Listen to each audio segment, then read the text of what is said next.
자, 이제 하루를 마무리할 때가 왔습니다. 지금부턴 인류의 진화사에 관한 이야기를 해드릴 겁니다. 그리고 이 이야기를 듣다 보면 여러분은 서서히 잠에 빠져드실 겁니다. 물론 이 영상을 그냥 쭉 보셔도 좋습니다. 재밌거든요. 사실 현대인인 우리가 일상에서 겪는 대부분의 문제는 수십만 년 전 우리 조상들이 환경에 적응하기 위해 한 행동들에 그 뿌리를 두고 있습니다. 따라서 우리의 선조들이 우리의 DNA에 남겨둔 이 본능을 이해하는 것은 아주 중요한 일이죠. 때로는 힘든 일이 있을 때 내가 이상한 건가? 하고 자책하는 것이 아니라 인간은 원래 그렇다는 사실을 아는 것만으로도 큰 위안이 되기도 하거든요. 자, 다들 자리에 누우셨나요? 그럼 이제 시계를 돌려 수십만 년 전 우리의 조상들이 살던 사바나 초원으로 함께 가보시죠. 지금으로부터 10만 년 전 현생 인류인 호모사피엔스는 우리 종 말고도 최소 4개의 다른 인간종들과 공존하고 있었습니다. 게다가 우리의 일반적인 통념과는 달리 이들 모두는 우리가 현생 인류 고유의 특징이라고 알고 있는 것들을 지니고 있었죠. 이 인간종들은 모두 큰 두뇌를 바탕으로 한 높은 지능을 가지고 있었고 그들만의 문화적 관습도 있었습니다. 또 이들은 아마 우리처럼 언어 능력도 보유하고 있었을 겁니다. 심지어 이들 중에는 신체적 능력이 우리보다 뛰어난 종도 있었고 또 우리보다 석기 도구를 더 능숙하게 사용할 수 있었던 종도 있었죠. 그런데 10만 년이 지난 지금 지구상에 남아있는 인간종은 우리 호모사피엔스 뿐입니다. 이들과 우리의 운명을 가른 결정적인 차이점은 대체 뭐였을까요? 우리는 다윈이 남긴 말에서 이 질문에 대한 힌트를 찾아볼 수 있습니다. 다윈은 자연계 전반을 관찰한 뒤 저서에 이렇게 썼죠. 자상한 구성원들이 가장 많은 공동체가 가장 번성하여 가장 많은 수의 후손을 남겼다. 오늘 영상의 내용은 자연 선택 과정에서 다정한 개체가 더 번성할 수 있었던 이유에 대해 설명해주는 책 다정한 것이 살아남는다를 참고해서 만들었습니다. 다정함이란 다른 개체에게 공격성을 보이는 대신 호의적인 태도로 다가가는 모습이나 협력을 위해 누군가의 마음을 읽는 행동 등을 말합니다. 물론 자연의 모든 종이 이런 다정함을 강화하는 쪽으로 진화한 건 아닙니다. 하지만 다정함을 강화하며 진화한 종들이 그렇지 않은 종들보다 확실히 더 번성할 수 있었죠. 예를 들어 개와 늑대는 같은 조상에서 갈라져 나왔지만 현재 멸종 위기에 처한 야생 늑대 개체군과 달리 친화력 좋은 늑대들의 후손인 개들은 지구상에서 가장 성공한 종 가운데 하나가 되었습니다. 그들의 후에는 개체 수가 수천만에 달하죠. 또 산업기로 유명한 침팬지들보단 다정한 유인원인 보노보들이 더 성공적으로 번식을 하는 것으로 알려져 있습니다. 그리고 저자는 다정하게 행동하는 개체들이 더 번성할 수 있었던 이유를 이들이 진화 과정을 통해 획득한 특별한 능력 때문이라고 설명합니다. 바로 상대와 유연하게 협력하고 의사소통할 수 있는 능력이었죠. 결국 감정 반응이 격하지 않고 관용적인 종일수록 사회적 상호작용에서 얻는 보상이 커졌고 그에 따라 더 많은 자손을 남길 수 있었다는 거죠. 이 과정에서 다정한 개체는 다른 다정한 개체에게 더 끌렸을 테고 결국 시간이 지나자 종 전체의 유전자 풀은 주로 다정한 개체의 DNA로 채워지게 됐다는 겁니다. 다정한 개체끼리의 번식은 다른 신기한 변화도 가져왔습니다. 바로 신체적 변화였죠. 이는 협력과 다정함을 유발하는 호르몬들이 신체적 외형을 형성할 때도 영향을 주기 때문입니다. 실제로 어느 종이든 다정한 개체만 골라 선택적으로 번식시키면 세대를 거듭할수록 몇 가지 신체적 변화가 나타납니다. 예를 들어 그들의 선조보다 치아와 두개골의 크기가 작아지는 등의 변화가 나타나는 거죠. 그런데 여기에서 우리가 살펴볼 건 바로 몸에서 색소가 빠지는 탈색화 현상입니다. 그리고 우리 종의 경우 그게 나타난 부위가 우리 눈의 흰자위, 즉 공막이었습니다. 우리는 공막이 하얀 유일한 영장류입니다. 따라서 시선을 조금만 움직여도 무엇을 보는지 타인이 금세 알아차릴 수 있게 되어 있죠. 반면 고릴라와 침팬지를 비롯한 다른 모든 영장류는 공막에 색소가 있어 홍채와 뒤섞여 보입니다. 이 경우 그들이 무엇을 보는지 또 어디를 보고 있는지 알아채기가 어려워지죠. 하지만 사람은 흰 공막의 부위가 넓기 때문에 우리는 그 사람의 눈을 쳐다보면 금방 그 사람의 의도와 관심을 알 수 있습니다. 우리가 대화를 할 때 상대방의 눈을 보는 것도 그 때문이죠. 책에서는 사람의 눈이 이런 식으로 진화한 이유가 고도의 협력적 의사소통을 위해서였다고 설명합니다. 실제로 사람의 아기와 영장류를 대상으로 한 실험으로 이 주장을 뒷받침할 수 있죠. 사람의 아기는 마주보고 있는 연구자가 눈만 움직여 다른 쪽을 쳐다보면 연구자의 눈의 방향을 따라 시선이 움직였습니다. 하지만 우리와 가장 가까운 영장류 친척인 침팬지와 보노보만 하더라도 연구자의 머리 전체가 돌아갈 때만 그 방향에 주의를 기울였습니다. 그들에게 눈동자의 움직임은 의사소통에서 중요한 요소가 아니라는 거죠. 이처럼 눈맞춤을 통해 타인과 협력적 의사소통을 하는 인간의 특별한 능력은 우리가 태어나는 순간부터 발휘됩니다. 아기를 가진 부모에 대해서는 아기와 눈맞춤을 할 때 사랑과 안정감의 호르몬인 옥시토신이 분비됩니다. 그리고 이건 아기에게도 마찬가지죠. 아기와 부모는 서로를 사랑하고 사랑받는다는 느낌을 갖게 되는 겁니다. 따라서 옥시토신이 분비됐을 때의 기분 좋은 느낌을 계속 얻기 위해 아기는 부모와 자꾸 눈을 맞추려고 하고 부모 역시 같은 행동을 하게 된다는 겁니다. 이 옥시토신은 인간의 생애 전반에 걸쳐 부모뿐만 아니라 다른 사람들과 잘 지내는 데에도 중요한 역할을 하게 됩니다. 실제로 연구에 따르면 옥시토신을 흡입한 피험자들은 공감 능력이 상승하고 타인의 감정을 더 정확하게 인식할 가능성이 높았습니다. 이건 옥시토신이 두려움을 느끼는 편도체의 반응을 둔화시키는 역할을 하기 때문입니다. 옥시토신이 우리가 위협당한다는 느낌을 감소시켜 상대방을 신뢰할 수 있게 해주는 거죠. 그리고 이런 다정함이 사람 종의 지능과 만나자 놀라운 일이 벌어집니다. 우리 종이 내부 집단 외부인이라는 완전히 새로운 사회적 범주를 하나 만들어낸 거죠. 내부 집단 외부인이란 처음 보지만 보자마자 나와 같은 집단에 속했음을 알 수 있는 상대입니다. 예를 들어 외국에 갔는데 우연히 같은 한국 사람을 만났을 때 반가움과 친밀함이 솟구치면서 금세 쉽게 친해졌던 경험 있으시죠? 사실 엄밀히 말해 외국에서 만난 이 한국인은 난생 처음 보는 낯선 타인에 불과합니다. 하지만 우린 같은 나라에서 왔다는 이유만으로 처음 만난 사람에게 동질감과 유대감을 느끼죠. 같은 정체성을 공유한다는 이유만으로 방금 만난 낯선 사람을 친구로 인식하는 이 능력은 지구상에서 오직 사람에게만 있습니다. 그리고 이 능력이 바로 우리의 문화와 기술이 눈부시게 발전한 이유라는 겁니다. 왜냐면 이 능력을 바탕으로 호모사피엔스는 거대한 사회 연결망을 형성할 수 있었기 때문이죠. 그리고 이게 중요한 이유는 기술 발전에는 사회 연결망이 필수적이기 때문입니다. 이건 이 이야기를 보면 잘 알 수 있습니다. 몇백 년 전 한 무리의 이누이트족이 북극권에 정착하게 됩니다. 그런데 무리에 한 차례 유행병이 돌았고 인구는 몇백 명으로 감소했죠. 때문에 이 공동체에선 카약이나 노, 작살 등을 만드는 기술이 사라졌습니다. 그 결과 그들은 완전히 고립된 채 술록이나 물고기도 제대로 사냥할 줄 모르고 살아가다가 우연히 다른 이누이트족 무리에게 발견되면서 과거에 잃었던 기술을 빠르게 되찾을 수 있었죠. 이처럼 더 큰 사회 연결망과의 관계가 끊어지면 그저 기술의 진보가 멈추는 수준에서 끝나지 않습니다. 집단 자체가 아예 사라질 수도 있는 거죠. 다른 인간종은 아마 우리와 달리 외부인을 경계하는 성향이 강했을 겁니다. 따라서 10명에서 15명 정도의 소규모로 무리를 지어 살 뿐 다른 집단과 자주 교류하려고 하지 않았죠. 하지만 우리는 달랐습니다. 타인과 잘 지낼 수 있는 능력, 다정함을 바탕으로 우리는 점차 무리의 규모를 100명 이상으로 늘려갔고 언어나 종교, 옷차림 등이 같은 집단끼리는 교류를 통해 아이디어와 혁신을 공유할 수 있었죠. 이게 바로 우리와 나머지 사람종 사이의 결정적인 차이점이었습니다. 우리 종은 갈수록 복잡한 방법으로 협력하고 소통할 수 있었죠. 그 결과 우리는 누구보다 빠르게 혁신할 수 있었고 그리고 그렇게 얻은 기술로 더 많은 자원을 획득해 인구를 점점 더 늘려가게 된 겁니다. 그런데 이쯤에서 의문이 하나 생깁니다. 인간이 그렇게 다정한 존재로 진화했다면 인간의 잔인함을 보여주는 전쟁이나 인종 대학살 같은 건 어떻게 설명할 수 있는데 결론부터 말하면 인간의 잔혹성은 우리가 지닌 다정함의 또 다른 모습입니다. 우리 종은 우리가 아끼는 무리가 다른 무리에게 위협받는다고 느낄 때 위협이 되는 그 무리를 우리의 정신신경에서 제거할 수 있는 능력도 가지고 있습니다. 일단 다른 무리를 적이라고 느끼게 되면 연민하고 공감하던 곳에는 아무것도 남지 않게 됩니다. 공감하지 못하니 위협적인 외부인을 우리와 같은 사람으로 보지 않으며 그들에게는 얼마든지 잔인해질 수 있는 거죠. 그리고 이런 현상의 주된 원인은 아이러니하게도 앞서 등장했던 호르몬인 옥시토신입니다. 저자는 옥시토신을 엄마곰 호르몬이라고 부르는데 이는 새끼와 함께 있는 다정한 엄마곰이 새끼를 지키기 위해 극도로 공격적이 되는 모습이 옥시토신의 효과를 잘 설명해주기 때문입니다. 실제로 옥시토신 분비가 늘어난 수컷쥐는 자기 짝에게는 자상하지만 자기 짝을 위협하는 낯선 쥐에게는 공격적인 성향을 보입니다. 또 고질적으로 민족 간 갈등이 있는 지역에서 성장한 청소년들은 높은 옥시토신 수치를 보이지만 상대 민족 집단에 대해서는 크게 공감하지 않는 경향을 보였습니다. 저자는 이처럼 지구상에서 가장 다정한 종인 동시에 가장 무자비한 종이 될 수도 있는 우리 인간에 대해 이렇게 말합니다. 우리가 인간 본성의 최악이 나오는 것을 막으려면 그리고 우리 인간의 최선의 모습이 나오게 하려면 서로를 인격적으로 대하고 그룹을 넘나드는 우정을 쌓을 필요가 있습니다. 그렇지 않으면 우리는 서로 간의 잔인함을 경험하게 될 겁니다. 지구상에서 쪽팔림을 느낄 수 있는 유일한 존재는 오직 인간뿐입니다. 아직까지 이 오묘한 감정을 느끼는 다른 동물은 관측된 적이 없죠. 진화론의 창시자 찰스 다윈은 이런 말을 남기기도 했습니다. 얼굴이 붉어지는 것은 모든 표현 방식 중에 가장 독특하고 가장 인간다운 표현 방식이다. 아, 왜 인간만 이렇게 거추장스러운 감정이 있는 거야? 차라리 쪽팔림을 못 느꼈으면 편하고 좋았을 텐데. 하지만 제 얘기를 한번 들어보면 생각이 달라지실걸요? 이블킹 유발 외에는 별 쓸모도 없어 보이는 이 감정은 대체 왜 인간의 진화 과정에서 살아남게 된 걸까요? 사실 이 감정은 인간의 생존과 번영에 아주 중요한 역할을 해왔습니다. 지난 수십만 년간 우리 조상들에게 집단 생활은 필수였죠. 따라서 우리의 조상들에게는 타인과 잘 지낼 수 있게 도와줄 만한 도구가 필요했죠.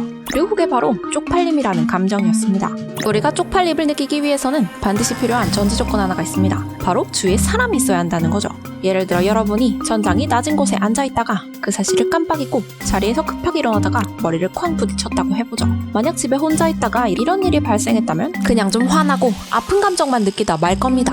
하지만 만약 주위에 사람이 있을 때, 특히 여러분이 잘 보이고 싶은 사람 앞에서 이런 일이 발생했다면 얘기가 달라지겠죠. 아마 아픈 것보다도 쪽팔림 때문에 더 괴로워질 테니까요. 따라서 쪽팔림은 남들의 반응을 신경 쓰는 것에서 출발한다는 것을 알 수 있습니다. 다시 말해 우리는 우리가 타인에게 보여주고자 하는 이미지가 훼손되었고 그로 인해 다른 사람들이 우리에 대한 나쁜 인상을 갖게 될 것이라고 인식할 때만 쪽팔림을 느낀다는 겁니다.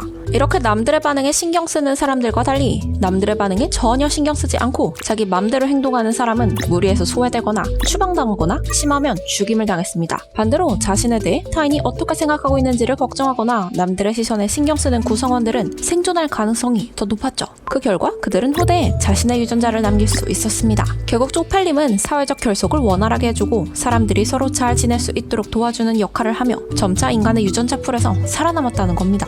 쪽팔림은 괴로운 감정이지만 아이러니하게도 우리는 부끄러움을 느끼는 모습을 보여줌으로써 다른 사람들의 호감을 살 수도 있습니다. 한 연구에서 과학자들은 실험 참가자들에게 한 남자가 가게에 진열된 물건을 실수로 쳐서 넘어뜨리는 영상을 보여줬습니다. 하지만 이 영상에는 여러 버전이 존재했죠. 잔뜩 쌓였던 물건들을 넘어뜨린 후 남자가 보인 반응이 영상마다 달랐던 겁니다. 첫 번째 버전에서 남자는 별다른 표정 변화 없이 침착하게 자기가 넘어뜨린 물건을 주워 제자리로 돌려놓은 뒤 자리를 떠났습니다. 이때 참가자들은 남자를 성숙한 사람이라고 평가했죠. 충분히 예상 가능한 반응입니다. 하지만 정말 놀라운 건 두 번째 버전부터였습니다. 이번에 남자는 물건들을 넘어뜨리자마자 얼굴이 빨개지면서 창피한 감정을 드러냅니다. 그리고 나서 물건을 제자리로 돌려놓죠. 그러자 사람들은 이 영상의 남자에게 가장 큰 호감을 느꼈다고 답변했습니다. 심지어 얼굴만 빨개진 채 물건은 그대로 놔두고 자리를 뜬 버전의 영상에서도 남자는 여전히 참가자들에게 첫 번째 영상의 남자보다 더 많은 호감을 얻었죠. 사람들은 남자의 행동을 이렇게 해석했습니다.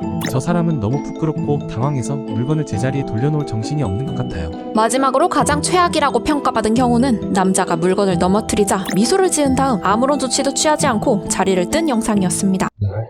이처럼 부끄러움과 창피함을 느끼는 모습은 주변 사람들로부터 호감을 살 수 있도록 해줍니다. 왜 그런 걸까요? 이런 상황을 한번 생각해 보시죠. 여러분은 조용한 도서관에서 좋아하는 음악을 들으면서 레포트를 쓰고 있습니다. 그런데 누군가가 여러분의 어깨를 톡톡 치면서 이렇게 말하는 겁니다. 저기 이어폰 연결이 안 돼 있어요. 그 말을 듣는 순간 아마 여러분은 얼굴이 빨개지거나 갑자기 땀이 나기 시작하면서 허둥지둥 일시정지 버튼을 누르게 될 겁니다. 속으로는 이렇게 생각하겠죠. 쪽팔려. 주변 사람들은 이미 조용한 도서관에서 울려 퍼지는 시끄러운 음악 소리 때문에 짜증이 난 상태였습니다. 하지만 여러분의 당황하는 모습을 보자 짜증과 화가 눈 녹듯 사라지는 걸 느끼게 되죠. 그건 바로 여러분의 부끄러워하는 모습이 이러한 신호를 보냈기 때문입니다. 이건 제가 일부러 그런 게 아닙니다. 저도 제 잘못을 알고 있어요. 다시는 같은 일이 반복되지 않도록 주의하겠습니다. 이게 바로 쪽팔림이 우리 조상들의 집단 생활에 도움이 됐던 이유입니다. 우선 어떤 사람이 쪽팔림을 느끼는 모습은 그 사람의 행동에 기분이 상한 주위 사람들을 달래는 기능을 합니다. 어떤 사람이 부끄러워하는 모습을 보며 주위 사람들은 감정이 누그러지죠. 그 사람이 사회적 규칙을 의도적으로 위반한 것이 아니며 같은 행동이 반복되지 않을 것임을 다른 사람들에게 알리는 역할을 하는 거죠. 두 번째로 우리는 쪽팔림이라는 괴로운 감정을 경험함으로써 다시는 이 괴로운 감정을 느끼지 않기 위해 같은 행동을 반복하지 않으려고 할 겁니다. 이처럼 쪽팔림이라는 감정은 자신에 대한 좋은 이미지를 유지하거나 사회적 규범을 위반하지 않기 위한 효과적인 자기규제 수단으로 작용합니다. 쪽팔림이라는 감정은 우리가 남들과 잘 지낼 수 있게 도와주는 고마운 존재인 셈이죠. 하지만 이것도 지나치면 오히려 해가 될 수 있습니다. 왜냐하면 근본적으로 쪽팔림을 두려워한다는 건 남들의 시선과 평가를 의식하며 스스로를 검열하는 행위이기 때문입니다. 혹시라도 비웃음을 당할까봐, 자신 말에 남들이 나에 대해 안 좋게 생각할까봐 발표 같은 공개적인 발언 기회를 망설이는 것 역시 쪽팔림에 대한 두려움 때문이라고 할 수 있죠. 남들의 시선과 평가에 민감한 사회일수록 사람들은 스스로의 생각과 행동을 검열하면서 혹시라도 모를 쪽팔림을 유발할 만한 행동을 최대한 꺼리게 됩니다. 하지만 쪽팔림이라는 감정은 성공을 위해서는 필수적입니다. 성공한 사람들은 모두 쪽팔림이라는 감정을 무릅쓰고 행동에 나선 사람들이죠. 왜냐하면 성장을 위해서는 새로운 행동이나 도전이 반드시 필요한데 이 과정에서 어쩔 수 없이 실패를 맞닥뜨리게 되기 때문입니다. 그리고 이때 자연스럽게 실패에 대해 남들이 나를 안 좋게 생각하면 어쩌지 하는, 즉 쪽팔림에 대한 두려움이 올라오기 마련이죠. 하지만 여러분, 한번 생각해보세요. 내가 과거에 쪽팔렸던 기억은 꽤 많이 떠오르실 테지만 남들의 흑역사에 대해 그만큼 많이 생각나는 게 있으신가요? 사람들은 모두 각자 자신의 쪽팔림에 신경 쓰느라 남들의 쪽팔림까지는 살펴볼 여유가 없습니다. 이처럼 온 세상이 전부 나만 주목하고 있다고 느껴지는 인간의 이런 인지 편향을 스포트라이트 효과라고 부릅니다. 하지만 생각보다 남들은 나에게 크게 관심이 없죠. 그러니까 우리 너무 남들의 시선이나 쪽팔림이라는 감정을 두려워하면서 살지 말자고요. 인간은 주변 사람이 자신보다 잘 나간다는 생각이 들면 불행해집니다. 그리고 이건 우리가 본능적으로 자신과 타인을 비교하면서 서열을 매기기 때문이죠. 인간의 이 오래된 본능은 지금으로부터 수백만 년 전에 시작됐습니다. 놈은 최소 300만 년의 역사를 가진 아주 끈질긴 녀석이죠. 지금으로부터 약 300만 년 전 인류의 조상이 지구상에 살고 있었습니다. 이들은 수렵 채집을 하며 살았는데 생존을 위해서는 함께 무리지어 지내야 했죠. 집단에 들어간 자는 살아남았고 집단에 들어가 적응한 데 실패한 자들은 모두 사라졌습니다. 따라서 현대사회를 살고 있는 우리는 모두 집단에 들어가 관계 맺기에 성공한 이들의 후손이죠. 하지만 단순히 집단에 들어가는 것만으로는 충분하지 않았습니다. 더 높은 지위를 얻을수록 더 많은 자원을 획득할 수 있었으니까요. 단순히 힘의 논리를 말하는 게 아닙니다. 구성원 다수의 동의를 얻지 않은 채 무력으로 얻은 지위는 오래가지 못했으니까요. 오히려 그것보다는 집단 구성원들로부터 더 많은 인정과 찬사를 받는 식으로 얻은 지위가 유전자를 남기는 데에는 더 효과적이었습니다. 이 방법으로 생존과 번식에 도움이 되는 좋은 자원을 더 많이 차지할 수 있었죠. 이 오랜 진화의 과정을 거치면서 인간에게 사회적 성공은 효과적인 생존과 동의어가 됐습니다. 이렇게 남들의 인정과 찬사를 갈망하는 욕구가 우리의 DNA에 새겨졌죠. 오늘 영상의 내용은 남보다 우위에 서고자 하는 인간 본성에 대해 설명해주는 책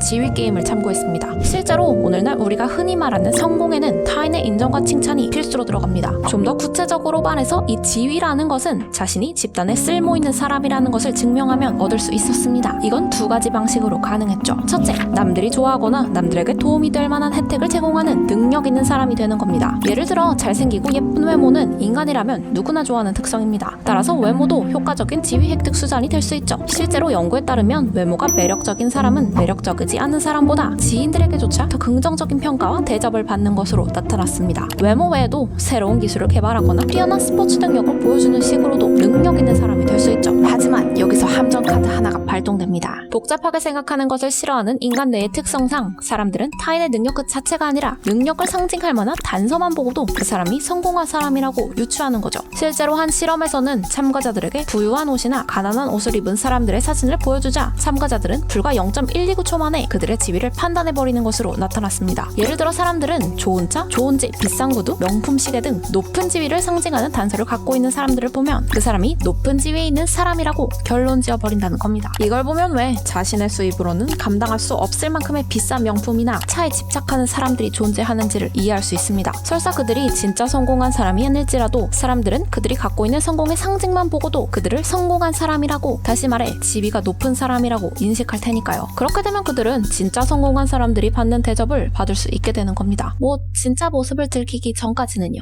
두 번째 방법은 함께하는 사람들에게 용기를 불어넣거나 너그러운 모습을 보이는 식으로 집단의 이익에 도움을 주는 겁니다. 실제로 연구에 따르면 자선단체에 기부하는 사람은 명성이 급격하게 높아지는 것으로 나타났습니다. 우리나라에서도 연예인이나 유명인이 거액의 기부를 했다는 사실이 알려지면 그 사람에 대한 대중의 호감도가 급격히 상승하곤 하잖아요. 이처럼 예로부터 능력을 보여주든 이타적인 모습을 보여주든 둘 중 하나를 효과적으로 해낸 사람들은 구성원들로부터 좋은 평판을 얻을 수 있었고 그 결과 더 많은 자원을 차지함으로써 생존과 번식 게임에서 승리할 수 있었습니다. 자연히 인간의 유전자 풀은 그들의 유전자로 채워졌죠. 생물학자 조지프 헬릭 교수는 이렇게 말합니다. 자연 선택이 우리의 심리에 영향을 끼쳐서 우리는 고분고분 행동하고 규칙을 어기면 부끄러워하고 사회적 규칙을 습득하고 내면화하게 되었다. 하지만 이런 인간의 본능에는 단점도 존재합니다. 뇌가 평판에 따른 지위를 너무나 중요하게 생각하기 때문에 인간은 좋은 평판을 상실하면 견딜 수 없게 되어버리는 거죠. 실제로 가나에서는 한 32세 남성이 양과 신령과 선교하다가 마을 사람들에게 들킨 후 농약을 마시고 자살한 사건이 있었습니다. 또 아동 성범죄 혐의를 받는 사람의 경우 자살률이 급격히 상승하곤 하죠. 심지어 미국인을 대상으로 한 설문조사에 따르면 응답자의 40%가 범죄자의 오명을 쓰느니 감방에 1년간 갇혀 지내는 쪽을 선택하겠다고 답하기도 했습니다. 이처럼 타인의 인정과 찬사가 인간에게 차지하는 중요성이 어느 정도인지를 알고 나면 우리가 왜 그렇게 수많은 성공한 사람들에게 열광하는지를 이해할 수 있습니다. 그건 바로 어떤 사람이 눈에 띄게 도덕적이거나 능력이 뛰어나서 게임의 중요한 존재라는 것을 증명할 때마다 사람들은 은연중에 그들의 행동을 배움으로써 자기도 서열에서 위로 올라가려고 하기 때문입니다. 사람들은 그들 곁에서 좋아서 어쩔 줄 몰라 하고 그들의 옷차림과 말투를 따라하며 그들이 읽은 책을 따라 읽으려고 하죠. 하지만 동시에 인간은 나보다 위에 있는 사람이 으스대는 꼴을 좋아하지 않기도 합니다. 실제로 사람들은 유명인과 CEO, 정치인에게는 딱히 불편한 감정 없이 더없이 잔인하게 굴곤 하죠. 잘 나가는 사람에 대한 시기와 질투, 불편한 감정이 인류 전체가 지닌 보편적인 감정이라는 것은 이미 여러 연구를 통해 확인된 바 있습니다. 한 연구에서는 신경과학자들이 실험 참가자들에게 인기도 많고 부유하며 똑똑한 사람의 과단글을 읽게 했습니다. 그러자 참가자들의 뇌에서는 고통을 지각하는 영역이 활성화됐죠. 반대로 이 가상의 인물이 추락하는 글을 읽히자 이번에는 쾌락 영역이 켜졌습니다. 특히 참가자가 느끼는 시기심의 수준이 가장 높을 때는 이야기에 등장하는 잘난 사람이 참가자에게 중요한 영역에서 성공한 사람인 경우였습니다. 다시 말해 그 잘난 사람이 자신과 동일한 게임에 속한 경쟁자인 경우에 시기와 질투의 감정이 가장 많이 일어났다는 겁니다. 하지만 이미 살펴봤듯이 우리는 지위가 높은 사람들에게 속절없이 끌릴 수밖에 없는 존재들입니다. 따라서 우리에게는 유능한 사람에 대한 무서울 정도로 상반된 감정이 공존하는 셈이죠. 그렇지만 보통은 우리 안에 잘 나가는 사람을 모방하고 그들에게 아첨하며 순응하고자 하는 인지체계가 그들에 대한 반감을 압도하기 때문에 연예인, 인플루언서, 성공한 기업가 등 지위가 높은 사람들에 대한 우리의 열광은 앞으로도 멈추지 않을 겁니다. 하지만 그들에 대한 시기와 질투, 반감도 여전히 마음 한켠에 존재하고 있죠. 따라서 만약 그들이 사소한 잘못이나 실수라도 저지른다면 사람들은 기회를 놓치지 않을 겁니다. 저 높은 곳에 있는 그들을 우리와 평등한 존재로 끌어낼 수 있는 절호의 찬스니까요. 헐, 그럼 우리는 평생 사람들한테 인정받기 위해 끊임없이 경쟁해야 하고 성공하더라도 남들의 시기와 질투를 계속 견뎌야 한다는 거잖아. 만약 잘못이라도 하면 당장 추락하는 거고. 너무 걱정 마세요. 다행히 책에서는 인생을 좀 더 수월하고 행복하게 살아가기 위한 방법들도 등장하거든요. 여기에서는 그 중에서 몇 가지만 소개해보겠습니다. 첫 번째는 바로 명상입니다. 이미 많은 연구를 통해 알려졌듯이 명상을 하고 나면 스스로에 대한 만족도가 눈에 띄게 높아지는 효과를 볼 수 있습니다. 이미 많은 사람들이 사회적 인정이나 성공에 대한 욕구로부터 오는 괴로움을 줄이기 위한 방법으로 명상을 선택하고 있죠. 두 번째는 남들을 판단하는 시간을 줄이는 겁니다. 사실 우리는 남들을 우리만의 정의감으로 판단하는 걸 상당히 좋아합니다. 그리고 사람들이 이걸 좋아하는 이유는 이게 지위를 높일 수 있는 가장 손쉬운 방법이기 때문입니다. 남을 도덕적으로 까물어서 우리가 그 사람보다 도덕적으로 우월한 지위에 있는 사람임을 증명할 수 있죠. 하지만 이렇게 얻은 값싼 지위로는 진정한 행복을 느낄 수 없습니다. 남에 대한 분노의 감정만 더 부추길 뿐이죠. 남들의 단점에 관심을 쏟기보다는 자기 자신의 발전에 집중하는 게 행복을 위해서는 더 바람직해 보입니다. 세 번째는 우리가 지위 게임을 벌이고 있다는 사실 자체를 인지하는 겁니다. 그 사실을 인지하는 것만으로도 치열한 경쟁에서 한 발 떨어져 거리를 두고 생각할 수 있게 될 테니까요. 나 왜 이렇게 자주 불안하고 우울해지는 거지? 만약 여러분이 저처럼 이런 생각이 들 때마다 혹시 내 뇌에 뭔가 문제 있는 거 아니야? 하고 심각하게 고민하셨다면 축하드립니다. 이건 우리가 아주 건강한 뇌를 가지고 있다는 증거니까요. 사실 이게 바로 우리 뇌의 디폴트 값입니다. 오늘 영상의 내용은 제가 자괴감에 빠져있을 때 도움이 된 책이자 물질적으로 풍요로운 세상을 살면서도 현대인들이 불행한 이유를 생물학적으로 설명해주는 책 마음을 돌보는 뇌과학을 참고해서 만들었습니다. 자, 이제 시계를 거꾸로 돌려 약 25만 년 전에 동아프리카로 가보죠. 인류의 절반이 10대가 되기 전에 사망하던 그곳으로요. 이곳에는 이브라는 여성이 살고 있습니다. 이브의 생김새는 지금의 우리와 크게 다르지 않죠. 그녀는 100여 명의 사람과 무리를 이루어 살며 이들은 수렵과 채집으로 식량을 구합니다. 이브는 자식 7을 뒀는데 그중 4은 죽었습니다. 아들 1명은 출생 과정에서 죽었고 딸 1명은 감염병으로 죽었으며 또 다른 딸은 벼랑에서 발을 헛디뎌 죽었고 또 다른 아들은 10대 때 싸움에 휘말려 살해당했죠. 하지만 나머지 3은 살아남아 성인이 됐고 이들은 자식을 총 8명 낳았습니다. 이 중에서도 절반 정도는 살아남아 자식을 낳을 겁니다. 그리고 이 이후 1만 세대에 달하는 오랜 세월 동안 이 과정이 무수히 반복됐습니다. 이브에게는 수많은 후손이 생겨났죠. 짐작하셨겠지만 이 후손이 바로 우리들입니다. 다시 말해 우리는 맹수에게 잡아먹히거나 절벽에서 발을 헛디뎌 떨어지거나 굶어 죽는 일 없이 살아남은 조상의 후손이죠. 그리고 우리가 살아남은 이유는 우리가 생존에 유리한 정신적 특성을 지니고 있었기 때문입니다. 이걸 다른 말로 표현해볼까요? 진화 역사 속에서 불안과 걱정은 인류의 생존에 필수적인 역할을 했습니다. 지금 우리는 역사상 어떤 황제도 부러워할 만한 풍요의 시대를 살고 있습니다. 우리는 과거 그 어느 때보다도 더 건강하게 오래 살고 있죠. 하지만 이토록 풍요로운 세상에서도 수많은 사람들이 정신건강 문제를 겪고 있는 이유는 우리가 이런 문제를 겪을 수밖에 없도록 유전적으로 프로그래밍 되어 있기 때문입니다. 따라서 만약 여러분이 불안과 우울증이 곧 뇌가 고장났다는 의미라고 믿는다면 그건 뇌의 가장 중요한 목적이 바로 행복이 아닌 생존이라는 사실을 모르기 때문입니다. 일단 불안이라는 감정부터 시작해보죠. 우리는 왜 시도 때도 없이 불안을 느끼는 걸까요? 책에서는 이렇게 말합니다.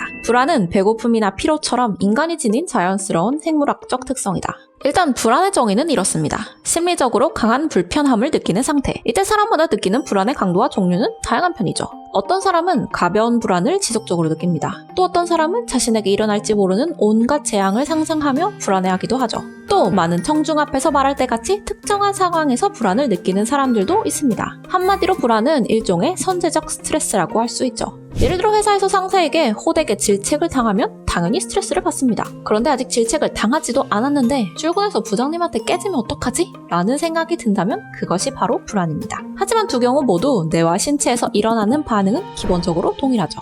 유일한 차이점은 스트레스는 위협 때문에 촉발되는 반면 불안은 잠재적 위협을 떠올림으로써 촉발된다는 겁니다. 이처럼 우리의 뇌는 뭔가가 잘못됐다는 느낌을 자꾸 우리에게 주고 싶어 합니다. 그리고 이 느낌의 진원지는 바로 우리 뇌의 편도체죠. 편도체는 주변 위험을 탐지하는 역할을 하는데 위험할지 모르는 뭔가를 감지하고 경보를 울리는 역할을 합니다. 그러면 우리 몸은 투쟁 도피 모드로 돌입하게 되죠. 이제 우리 몸의 스트레스 대응 시스템이 작동하면서 맥박과 호흡이 증가합니다. 설상가상으로 뇌는 몸이 보내는 이 신호를 실제로 위험이 임박했다는 증거로 잘못 해석하고 더 적극적으로 작동하기 시작하죠. 맥박과 호흡이 한층 더 증가하고 다시 또 뇌는 이를 위험이 다가왔다는 더 확실한 증거라고 믿게 되는 겁니다. 그러면서 불안은 더 심해지고요. 우리는 왜 이런 언뜻 보기에 쓸모없는 시스템을 갖게 된 걸까요? 이걸 이해하려면 우리는 다시 시계를 되돌려 인류가 아직 사바나 초원에 살던 시절로 돌아가야 합니다. 여러분은 사바나 초원에 살고 있습니다. 그런데 갑자기 풀숲에서 부스럭거리는 소리가 들립니다. 그냥 바람 소리일 가능성이 크지만 맹수일 가능성도 약간 존재하죠. 이때 만약 여러분이 두려움을 느껴 도망친다면 약 100칼로리의 비용이 발생하게 됩니다. 이는 도망칠 때 몸에서 연소되는 열량이죠.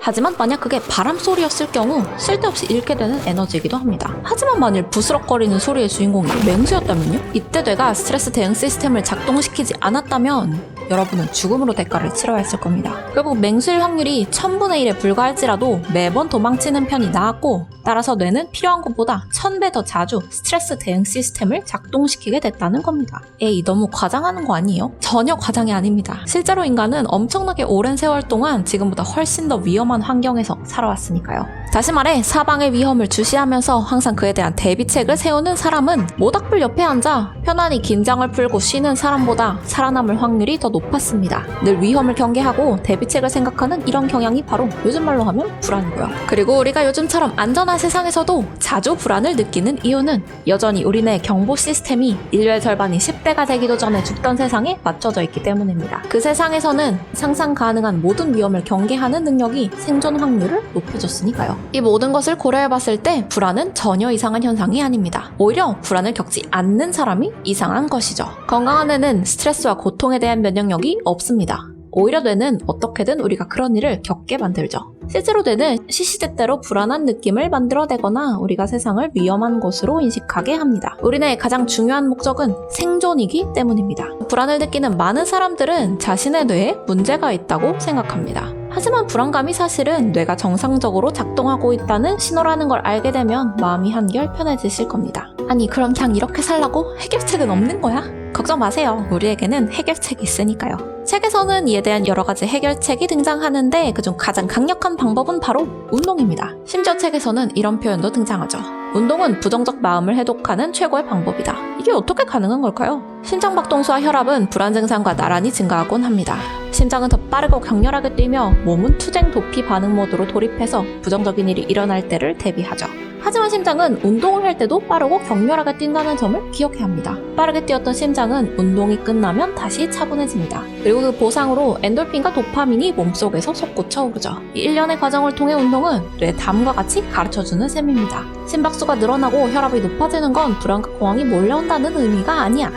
긍정적인 느낌이 뒤따른다는 신호지. 실제로 불안에 시달리는 미국 학생들에게 규칙적으로 달리기를 시키자 학생들은 심박수가 높아져도 더는 초조해하지 않았다고 합니다. 전에는 심장의 두근거림을 불안 발작이 금방 닥쳐온다는 신호로 여겼지만 달리기를 시작한 후로 몸이 적응하면서 심박수가 높아지는 것이 오히려 긍정적이라고 여기게 된 것이죠. 이 외에도 신체 활동은 자신감과 삶의 만족도를 높여주고 신체의 모든 장기를 튼튼하게 만들어줍니다. 그런데 이쯤에서 의문이 하나 생깁니다. 신체 활동, 그러니까 운동이 그렇게 좋은 거라면 왜 자연은 우리에게 달리기 트랙은 외면하고 유튜브나 넷플릭스를 선택하고 싶어하는 충동을 심어놓은 걸까요? 어째서 뇌는 자신에게 명백히 좋은 행동을 거부하는 걸까요? 또 우리는 다이어트를 결심했다가도 스트레스를 받으면 끊기로 결심한 달달한 간식들과 몸에 안 좋은 음식들을 잔뜩 먹어치우기도 합니다. 그리고 나서 자괴감에 휩싸이죠. 우리는 왜 이렇게 게으르고 음식 앞에서 속수무책으로 무너지는 걸까요? 이 역설을 이해하려면 우리는 먼저 두 가지를 기억해야 합니다. 첫째, 뇌의 가장 중요한 목적은 생존입니다. 둘째, 인류 역사의 대부분의 기간에 굶주림은 우리의 생존에 커다란 위협 요인이었습니다. 아주 오랜 시간 동안 칼로리는 우리가 자주 누리기 힘든 호사였으므로 눈앞의 음식을 어떻게든 놓치지 않는 것이 가장 중요했다는 거죠. 반면 오늘날에는 많은 사람이 칼로리를 언제든 원하는 만큼 얻을 수 있습니다. 냉장고만 열면 또는 마트에만 가면 음식이 넘쳐나죠. 하지만 진화는 매우 느리게 진행되기 때문에 우리의 뇌는 아직 그런 세상에 적응하지 못했습니다. 사바나 초원에서 뇌는 이렇게 외쳤을 겁니다. 아, 배고파. 어디 먹을 것 좀 없나? 그런데 문제는 우리가 마트에 있을 때도 뇌가 여전히 그렇게 외친다는 거죠. 단계 잔뜩 진열된 통로에 섰을 때 우리 뇌는 조상들이 사바나에서 운 좋게 과일이 주렁주렁 달린 커다란 나무를 발견했을 때와 똑같이 반응합니다. 대박, 미쳤는데? 당장 다 먹어치워. 이처럼 우리는 아주 오랜 세월 동안 충분한 칼로리를 누려본 적이 없기 때문에 칼로리에 대한 갈망을 제어하는 정지 버튼을 갖추지 못했습니다. 한때 인간에게는 생존 기제였던 것이 이제는 함정이 된 겁니다. 그 결과 우리는 먹고 또 먹게 되는 거죠. 이제는 얻을 수 있는 칼로리의 양에 제한이 없어졌으니까요. 또 뇌는 우리가 눈앞의 칼로리를 모조리 먹어치우기를 원하는 동시에 우리가 소파에 앉아 있는 것도 원합니다. 불필요한 칼로리를 태워버리지 않기를 바라는 거죠. 아주 오랜 세월 동안, 그러니까 인류가 지구상에 존재한 99.9%의 기간에 인간이 비만이었던 적은 없습니다. 우리는 음식이 부족할 때 에너지원으로 사용할 뚱뚱한 뱃살을 갖고 사는 호사를 누려본 적이 없다는 거죠. 뚱뚱한 왕과 왕비는 있었겠지만 그들은 아주 극소수의 예외에 속했습니다. 따라서 신체화대는 이렇게 말해주는 방어 기제를 발달시키지 못한 거죠. 넌 지금 필요 이상의 에너지를 확보했어. 그러니까 30년 후에 심근경색으로 죽지 않으려면 밖에 나가서 뛰어. 역사적으로 인간은 과체중을 경험한 적이 없는 데다가 대다수는 일반적으로 심근경색이 오는 나이까지 살아있지도 못했으니까요. 이처럼 우리는 아사 위험을 피하기 위해 칼로리 높은 음식을 갈망하도록 진화했고 소중한 칼로리를 되도록 아끼기 위해 앉아서 쉬는 것을 추구하도록 진화했습니다. 한마디로 우리는 게으를 수밖에 없는 존재라는 거죠.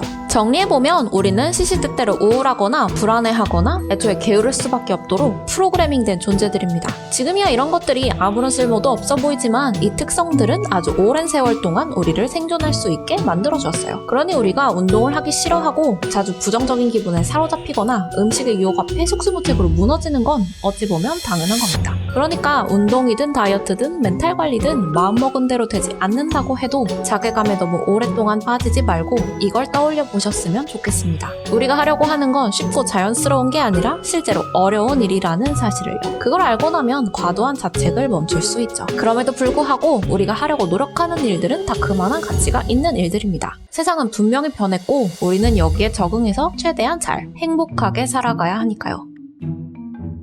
설탕이나 섹스, 마약 말고 인간의 도파민을 가장 폭발시키는 게 뭔지 아세요? 바로 이걸 유지한다는 겁니다. 지금부터 얘기할 100년 전 영국을 떠들썩하게 한 이 실종 사건도 예외는 아닙니다.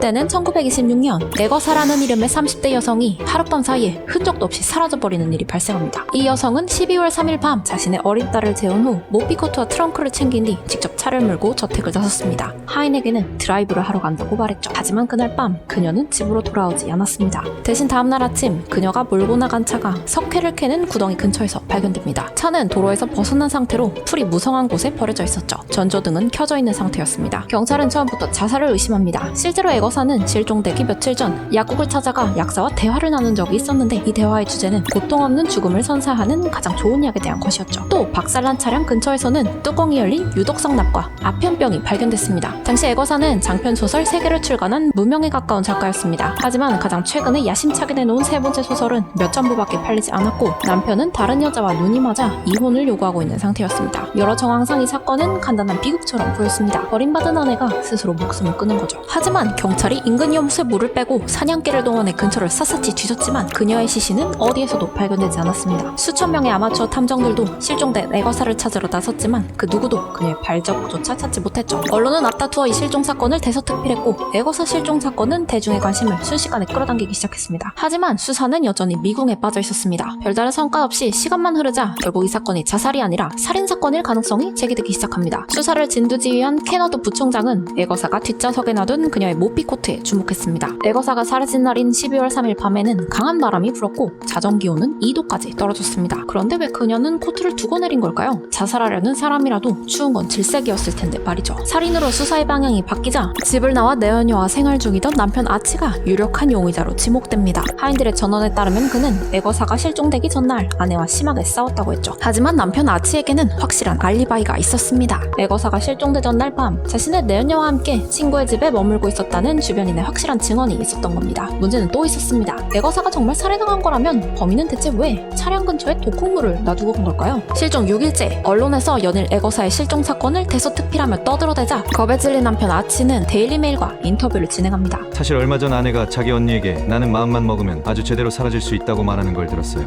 신문에 실린 기사를 두고 논의를 하던 중으로 기억합니다. 애거사가 작품을 위해 실종 자작극을 꾸몄을 가능성도 있어요. 물론 대중은 그의 말을 믿지 않았습니다. 하지만 결과적으로는 아치의 짐작이 맞았죠. 그녀는 납치나 살해를 당한 게 아니었습니다. 제 발로 사라진 거였죠. 이 자작극을 벌인 사람은 바로 추리소설의 여왕 애거사 크리스티였습니다. 실종되기 전만 해도 대중은 애거사가 누군지 몰랐습니다. 그들이 사건에 관심을 보인 이유는 오로지 그녀의 행방이 묘연했기 때문이었죠. 실종 11일째 경찰에 결정적인 목격 신고가 하나 들어옵니다. 헤러게이트에 있는 한 호텔에서 실종됐다는 여자와 아주 비슷하게 생긴 사람을 봤다는 내용이었죠. 신고를 받은 경찰은 즉시 남편 아치에게 이 사실을 알렸고 아치는 이윽고 호텔에 도착했죠. 잠시 후 분홍색 이브닝 드레스를 입고 객실에서 내려오는 애거사가 그의 눈에 들어왔습니다. 애거사는 그와 시선을 마주치고도 조금도 동요하지 않았고 라운지의 벽난로 옆에 자리를 잡고 앉았습니다. 잠시 어색한 침묵이 흐른 뒤 이들 부부는 저녁 식사를 하러 호텔 식당으로 들어갔죠. 훗날 타임스는 이 사건을 두고 영국 신문의 지면을 장식했던 실종 사건들 가운데 가장 선풍적인 사건이라고 선포합니다. 애거사 크리스티는 실종되기 전까지 차기작을 마무리하지 못해 끙끙대던 중이었습니다. 그녀의 시어머니가 데일리메일에 밝힌 바에 따르면 그녀는 망할 플롯, 이 죽일 놈의 플롯이라고 중얼거리며 집안을 계속 서성였다고 하죠. 그녀는 추리소설 작가답게 미스터리의 매력을 알고 있었습니다. 이후 자신의 회고록에서 이렇게 말하죠. 그때를 기점으로 나는 아마추어에서 프로로 변신했다. 이처럼 민간은 풀지 못하는 수수께끼의 마수에서 도무지 헤어나오지 못하고 계속 궁금증을 유발하는 사건과 플롯에 속절없이 매력을 느끼죠. 그리고 우리의 도파민이 폭발하는 지점이 바로 여기입니다. 미스터리를 마주했을 때 왜 도파민이 폭발하는지는 이 신경전달 물질의 주된 기능을 살펴보면 알 수 있습니다. 도파민의 가장 중요한 기능 중 하나는 우리의 관심을 어디에 배분할지를 결정하는 겁니다. 요컨대 도파민은 우리가 세상을 살피고 가장 재밌는 것이 무엇인지 파악할 때 사용되는 신경물질입니다. 이 즐겁다는 느낌은 뇌가 우리에게 저길 보라고 여기에 집중하라고 지시를 전달하는 역할을 하죠. 그렇다면 도파민을 가장 크게 자극하는 건 뭘까요? 예상이 가능한 뻔한 정보는 결코 아닙니다. 그보다는 미스터리한 느낌을 주는 재미 혹은 신경과학자들이 예측 오류라고 이름 붙인 재미가 도파민을 가장 크게 자극합니다. 이처럼 뇌세포가 뜻밖의 사건에 민감한 이유는 그게 뭔가를 배울 수 있는 아주 어마어마한 기회이기 때문입니다. 이 정신적 소프트웨어는 아주 오랜 역사를 자랑해서 영장류뿐만 아니라 쥐, 심지어 초파리의 내부 기관에도 이와 똑같은 프로그래밍이 존재하죠. 불가사의한 실종 사건을 다룬 신문기사든 눈을 뗄 수 없는 탐정소설이든 이런 글은 도파민계를 계속 흥분시키고 우리는 원시적인 보상 없이도 계속 주의를 기울이게 됩니다. 인간의 뇌는 항상 문제 해결과 향후 예측을 시도하며 패턴을 만드는 기계입니다. 하지만 우리의 관심을 사로잡는 것은 정확한 예측이 아니라 예측 오류, 즉 예상하지 못했던 보상과 뜻밖의 사실이죠. 세계적인 뮤지컬 기획자인 스티븐 손더하임은 이렇게 말했죠. 예술 작품에는 뜻밖의 놀라움이 필요하다. 그렇지 않으면 관객의 시선을 붙잡아 놓을 수 없다. 심지어 이 공식은 스포츠에도 예외 없이 적용됩니다. 모든 인기 스포츠 종목은 미스터리의 법칙을 활용합니다. 세상에는 수도 없이 많은 스포츠 종목이 있지만 그중 매 경기마다 최소 수만 명의 관중을 끌어들이는 진짜 인기 스포츠 종목은 몇 개 되지 않습니다. 이에 대해 연구한 학자 니콜러스 크리스틴 펠드는 이 종목들의 인기가 어떤 팀이 이길지 쉽사리 예측할 수 없는 예측 불가능성 때문이라고 말합니다. 사람들은 분명 실력 있는 선수가 보상을 받길 바랍니다. 하지만 동시에 뜻밖의 반전이나 예상 밖의 승리가 주는 짜릿한 느낌도 갈망하죠. 예를 들어 메이저리그 야구의 한 경기당 신뢰도는 미국 프로 미식축구 리그인 NFL보다 약 14배 떨어졌는데 이건 미식축구는 실력이 나은 팀이 거의 항상 승리를 거두지만 야구는 실력이 더 좋은 팀일지라도 패배하는 일이 더 잦다 않았다는 말입니다. 대신 이처럼 경기당 신뢰도가 낮은 종목의 경우 시즌의 길이가 매우 길었습니다. 이 긴 정규 시즌 동안 야구 한 경기에서 발생하는 무작위성의 균형이 맞춰지게 되는 거죠. 이처럼 인기 있는 스포츠 종목들은 미스터리를 최대한 유지하는 방향으로 진화했습니다. 바로 선수의 실력을 의도적으로 제한하는 경기 규칙이 있는 거죠. 예를 들어 야구의 경기 규칙은 매우 까다롭습니다. 타자는 150km로 빠르게 날아오는 동그란 공을 방망이로 휘둘러 순식간에 때려야 하는데 고작 몇 밀리미터 차이로 1루타가 되기도 하고 병살타가 되기도 하죠. 그러니 실력이 뛰어난 선수들도 조절에 한계가 있는 겁니다. 정리해보면 인간의 도파민을 폭발시키는 건 우리의 기대를 예상치 못한 방식으로 깨트리는 예측 오류를 마주하는 것이고 사람들을 끌어당기는 음악이나 영화, 책, 예술작품, 인기 스포츠는 모두 예외 없이 이 공식을 충족시킵니다. 책을 한 페이지 읽었는데 머릿속에 아무것도 남아있지 않다는 사실을 깨닫습니다. 해야 할 일이 있어서 책상에 앉았는데 일을 시작한 지 몇 분 만에 딴 생각에 빠져들죠. 주말에 친구랑 만나서 너무 재밌었다. 근데 나 혹시 말 실수했나? 뭔가 그 말할 때 반응이 별로 안 좋았던 것 같은데. 오늘 점심은 뭐 먹지? 연구에 따르면 우리는 깨어있는 시간의 50%를 딴 생각을 하는데 사용합니다. 문제는 이처럼 딴 생각을 하고 난 뒤에는 보통 기분이 나빠진다는 거죠. 과제에 집중하지 못하느라 아까운 시간을 날렸고 불쾌한 과거의 기억이나 미래에 대한 걱정으로 기분이 안 좋아졌기 때문입니다. 그리고 이 문제와 직결된 것이 바로 우리의 주의력입니다. 주의력은 마치 후레쉬 불빛과 비슷하죠. 우리가 주의를 기울이는 지점만 더 밝아지고 강조돼 보이기 때문입니다. 예를 들어 카페에서 공부를 할 때 눈앞의 과제에 너무 집중하면 주위의 말소리는 전혀 들리지 않는 것처럼 말이죠. 이때 우리는 이 후레쉬 불빛이 우리의 외부를 향하게 할 수도 있고 반대로 우리 내면의 생각이나 기억을 향하게 할 수도 있습니다. 그렇다면 눈앞의 과제에 집중하는 것은 왜 이렇게 어렵고 우리는 왜 늘 쉽게 산만해지는 걸까요? 그리고 이 문제를 해결할 방법은 있을까요? 오늘 영상의 내용은 우리의 마음이 이리저리 방황하는 이유와 우리가 원하는 때에 원하는 곳에 집중할 수 있는 방법에 대해 설명해주는 책 주의력 연습을 참고해서 만들었습니다. 사실 이 문제는 언제나 인류의 고민거리였습니다. 수천 년 전의 인류도 지금의 우리와 똑같은 고민을 하고 있었죠. 실제로 이런 기록이 남아있을 정도입니다. 420년을 살았던 중세 수도사들이 오롯이 10만을 생각해야 하는데 그럴 수가 없다. 곧 불평했다는 기록이 남아있죠. 그들은 점심 식사 생각이나 섹스 생각이 자꾸 떠오른다고 털어놨습니다. 또 이들은 자리에 앉아서 뭔가를 읽으려는 순간 뇌가 가만히 있지 못하고 다른 것을 읽고 싶어 한다며 절망하기도 했습니다. 이들은 가족과 관계를 끊고 재산까지 포기한 수도사들이었습니다. 세속적인 관계를 끊으면 잡념도 사라져서 주의가 산만해지지 않으리라고 기대했던 거죠. 하지만 기대와는 달리 이 방법은 효과가 거의 없었습니다. 그들은 왜 집중할 수 없었을까요? 실제로 연구에 따르면 휴대전화를 무음으로 해놓고 조용한 방에 혼자 틀어박혀 있는 등 외부의 방해 요인을 모조리 제거한다고 하더라도 사람들은 하나의 과제에 계속 집중하는 것을 어려워했습니다. 그들의 뇌는 쉽게 산만해졌고 눈앞의 과제에 온전히 집중하지 못했죠. 이처럼 인간이라면 누구나 조용한 곳에 혼자 가만히 있어도 뭔가 불쑥불쑥 나타나는 것을 경험합니다. 걱정이나 후회, 욕구, 계획 같은 것들 말이죠. 우리가 우리의 의지와는 상관없이 이런 일을 겪는 이유는 대체 뭐 때문일까요? 이걸 알아내기 위해 우리는 1만 2천년 전으로 돌아가야 합니다. 자, 이제 숲속에 있는 여러분을 상상해 보시죠. 여러분은 먹을 수 있는 열매를 찾는 중입니다. 오늘의 양식을 구하려면 주의를 집중해야 하죠. 이때 여러분의 주의력 시스템은 먹을 수 있는 열매라는 특정한 대상을 찾기 위해 온통 신경을 집중하고 있을 겁니다. 달콤한 과일의 향기나 모양을 감지하기 위해 주의력을 관련 정보에 온통 집중하고 있겠죠. 주의력의 범위는 한 곳으로 좁아지고 다른 모든 것은 희미해집니다. 여러분은 열매를 따기 위해 그쪽으로 다가갑니다. 그리고 여러분은 배고픈 호랑이의 먹잇감이 되었습니다. 여러분이 호랑이에게 잡아먹힌 이유는 열매를 찾는 것에 너무 집중한 나머지 주위에 호랑이가 있다는 사실을 미처 알아차리지 못했기 때문입니다. 하지만 여러분의 마음이 방황했다면 아마 얘기는 달라졌겠죠. 여러분은 호랑이의 기척을 미리 알아차리고 제때 몸을 피해 목숨을 부지했을 테니까요. 이처럼 원신류들 중에 집중을 하다가 말다가 하고 이따가 딴 생각이 나서 고개를 돌리고 방황하는 마음 때문에 눈앞의 과제에서 멀어지곤 했던 개체들은 자신이 위험한 상황에 놓여있다는 사실을 금방 알아차렸을 겁니다. 그 결과 그들은 살아남아 쉽게 산만해지는 그들의 유전자를 자손에게 물려주었죠. 결국 하나에 쉽게 집중하지 못하고 자주 산만해지는 뇌는 우리 조상들의 똑똑한 생존 전략이었던 셈입니다. 정리해보면 우리의 뇌는 원래 방황하도록 만들어졌고 쉽게 산만해지는 것은 우리의 의지로는 어쩔 수 없는 뇌의 기본적인 특성이라는 겁니다. 이처럼 우리는 우리의 뇌가 순간적으로 다른 데 주의를 기울이는 것을 막을 수 없습니다. 하지만 이게 우리가 계속 이런 식으로 언제나 산만한 상태로 살아야 한다는 뜻은 아닙니다. 해결책은 있으니까요. 바로 우리 자신의 주의에 주의를 기울이는 겁니다. 즉 우리의 주의력이 길을 잃을 때 그것을 알아차리고 주의력을 우리가 원하는 것으로 재빨리 매끄럽게 도로 가져다 놓는 것, 이것이 바로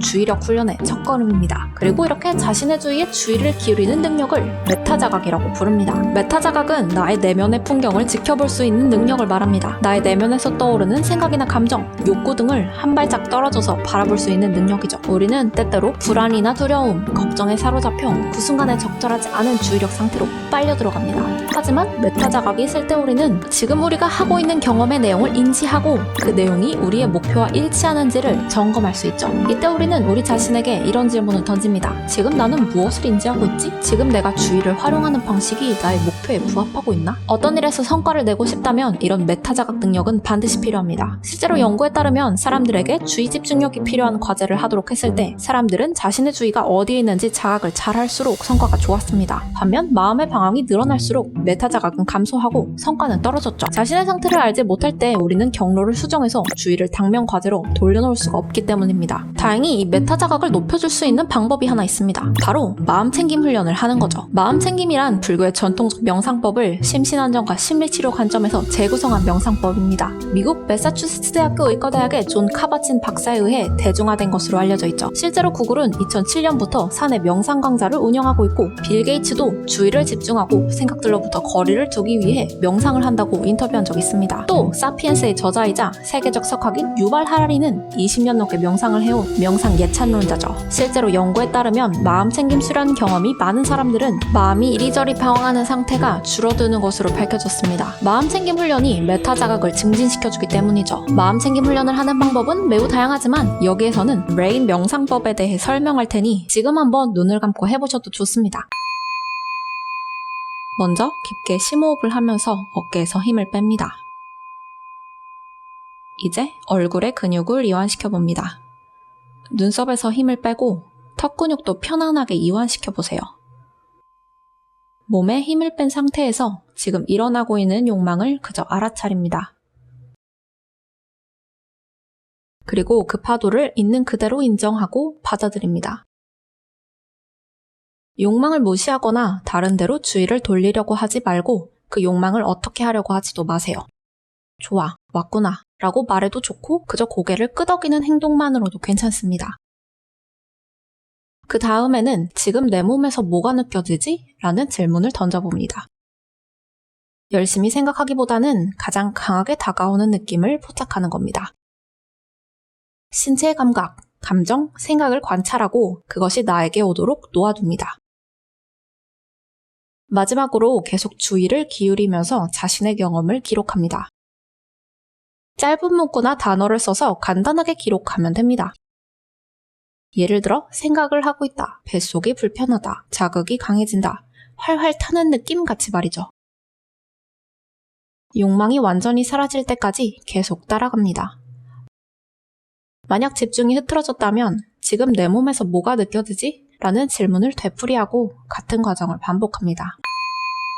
끝났습니다. 어떠셨나요? 주의력 연구 분야의 권위자인 저자는 이런 마음챙김 훈련 기법을 활용해 다양한 연구를 진행했습니다. 하지만 명상에 익숙하지 않은 명상 초보자의 경우 마음챙김 훈련을 꾸준히 지속하는 것 자체를 어려워했죠. 따라서 저자는 명상 초보자를 위한 현실적인 처방전이자 주의력 향상을 위해 필요한 최소 복용량을 확인하기로 결심하죠. 그리고 여러 번의 연구를 통해 저자가 밝혀낸 마음챙김 훈련의 최소 복용량은 이랬습니다. 주 5일 하루 12분간 4주 동안 마음챙김 훈련을 하는 거죠. 물론 이것보다 길게 마음챙김 훈련을 하면 할수록 효과는 더욱더 커집니다. 명상이 처음인 분들이라면 일단 하루에 12분씩 마음챙김 훈련을 해보는 것에서부터 시작해보세요. 레인 명상법 말고도 다양한 훈련법이 있으니까 관심 있으신 분들은 유튜브에 마음챙김 명상을 검색해서 시도해보시는 것도 좋을 것 같습니다.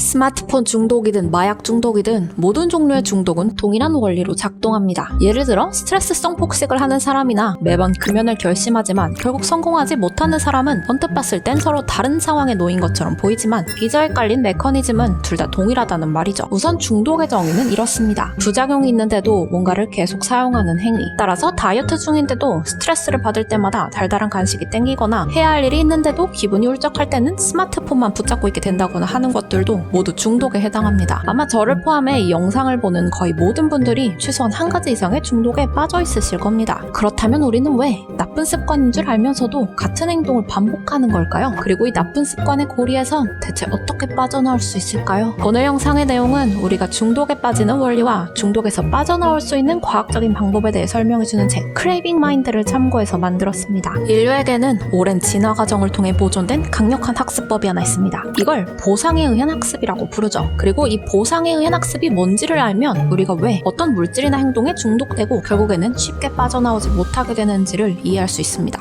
이걸 위해 우리는 우리가 아직 수렵 채집을 하던 시절로 거슬러 올라가야 합니다. 보상에 의한 학습은 대강 이런 식으로 진행됐죠. 배가 고파 먹을 것을 찾아 돌아다니던 우리의 눈에 맛있어 보이는 어떤 음식이 들어옵니다. 그러자 뇌가 이렇게 말하죠. 칼로리, 생존! 그럼 우리는 그 음식을 먹습니다. 특히 설탕을 섭취할 때 이런 기분 좋은 느낌은 더 강렬해졌죠. 그러면 우리의 몸은 뇌에 다음과 같이 신호를 보냅니다. 지금 먹고 있는 걸 기억해. 그게 어디에 있었는지도 기억하고. 그러면 우리의 뇌는 이 기억을 저장합니다. 다음번에도 같은 과정이 반복되죠. 맛있는 음식을 보면 먹습니다. 그러면 기분이 좋아지죠. 계기, 행동, 보상. 간단하죠? 이 방법은 분명히 생존에 도움이 됐습니다. 칼로리 높은 그 음식이 있는 장소를 쉽게 기억할 수 있게 해줬으니까요. 그런데 얼마 뒤 우리의 뇌가 이렇게 말하기 시작합니다. 야, 음식 있는 장소를 기억하는 것 말고도 할 수 있는 일이 더 있어. 다음번에 기분이 안 좋을 땐 뭔가 맛있는 걸 먹어보는 게 어때? 그럼 기분이 좋아질 거 아니야. 다음번에 우리는 뇌가 시키는 대로 그런 시도를 한번 해보고 그게 좋은 생각이었다는 걸 알게 되죠. 와우, 화가 나거나 슬플 때 달달한 음식을 먹으면 정말로 기분이 좋아지잖아. 좋았어. 다음에 또 하자. 배가 고프다는 신체적 신호 대신 지금 우울하다라는 감정적 신호가 계기로 작용해 음식을 먹게 만든 거죠. 우리가 그 행동을 반복할 때마다 우리의 뇌에서는 해당 경로가 강화됩니다. 나중에는 심한 스트레스가 계기로 작용해 단 것을 먹거나 담배를 피우라고 재촉하게 되죠. 감정적 신호가 트리거로 작용해 음식을 먹게 만든 거죠. 이럴 때 보통 우리는 이 나쁜 습관을 의지력을 동원해 없애려고 합니다. 결과는 매번 실패죠.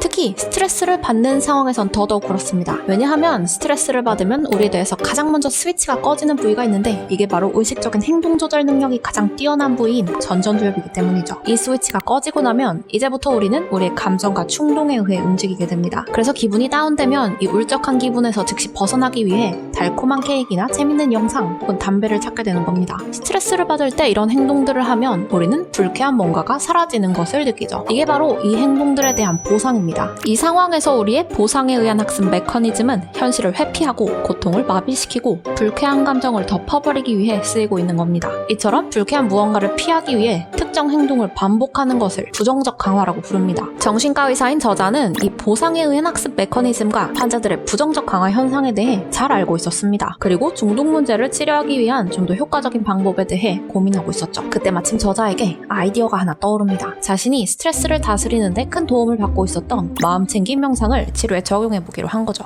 마음챙김이 뭐임? 마음챙김이란 불교의 전통적 명상법을 심신안정과 심리치료 관점에서 재구성한 명상법입니다. 미국 매사추세츠 대학교 의과대학의 존 카바친 박사가 대중화시킨 것으로 잘 알려져 있죠. 마음챙김이란 스스로의 생각이나 감정 등에 대해 판단하지 않고 분투하지 않으며 수용하는 태도를 가지고 주의를 기울이는 것에서 생겨나는 자각을 뜻합니다. 저자는 이 마음챙김 훈련이 금연에 과연 얼마나 도움이 될지가 궁금해졌습니다. 사실 니코틴 중독은 중독 중에서도 가장 치료가 어려운 편에 속합니다. 보시다시피 니코틴의 의존성은 마약인 코카인보다도 높고 모르핀과는 거의 비슷한 수준으로 알려져 있죠.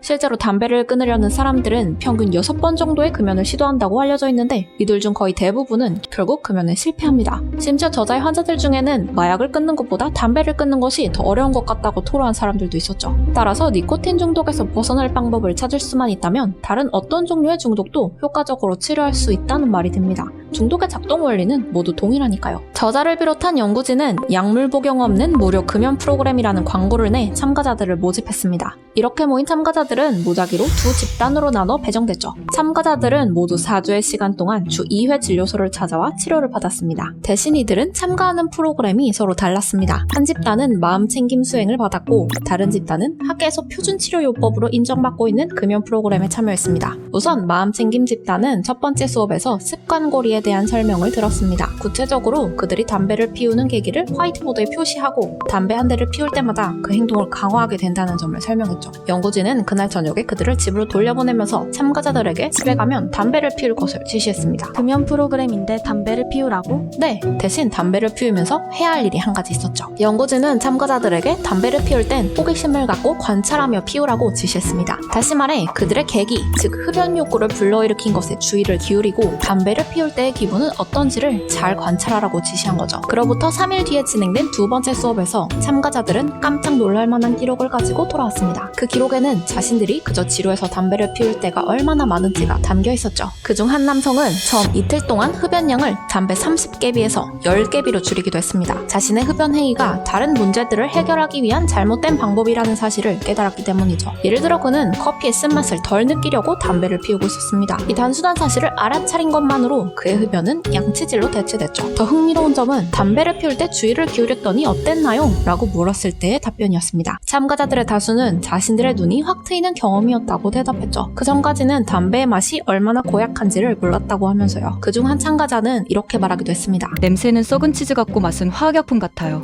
왜? 이처럼 연구자들은 마음챙김 집단의 흡연자들에게 욕망에 휩싸이는 것이 나쁜 일이 아니라는 점과 욕망을 외면하거나 억누르려고 하는 대신 욕망에 올라타는 방법을 가르쳤습니다. 구체적으로 이들은 레인 명상법을 배웠죠. 지금부턴 레인 명상법에 대해 설명할 테니 지금 한번 눈을 감고 해보셔도 좋습니다. 먼저 깊게 심호흡을 하면서 어깨에서 힘을 뺍니다. 이제 얼굴의 근육을 이완시켜 봅니다. 눈썹에서 힘을 빼고 턱 근육도 편안하게 이완시켜 보세요. 몸에 힘을 뺀 상태에서 지금 일어나고 있는 욕망을 그저 알아차립니다. 그리고 그 파도를 있는 그대로 인정하고 받아들입니다. 욕망을 무시하거나 다른 데로 주의를 돌리려고 하지 말고 그 욕망을 어떻게 하려고 하지도 마세요. 좋아, 왔구나 라고 말해도 좋고 그저 고개를 끄덕이는 행동만으로도 괜찮습니다.